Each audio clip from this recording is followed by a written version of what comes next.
Who's the example of this in the Bible? A cherisher of God's purpose who truly cherished his wife. It's Uriah.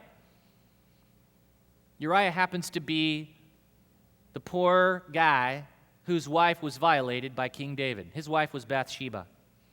And as Nathan confronts David about his sin, he talks about Uriah in 1 Samuel 11 and 12. And what you read about Uriah is that he was a cherisher of God's purpose. When David, trying to cover up his sin, brings Uriah in from the front, sets him up at the Ritz-Carlton with Bathsheba so he can sleep with her, so he can blame the pregnancy on him, how does Uriah respond? He says this, "The ark and all Israel are staying in tents, and my master Joab and my Lord's men are camped in open fields. How could I go to my house and eat and drink and lie with my wife? As surely as you live, I will not do such a thing." You know what the translation is? My purpose is somewhere else. It's not here. He cherished God's purposes. He knew where he was supposed to be. And that must have condemned and convicted David even more.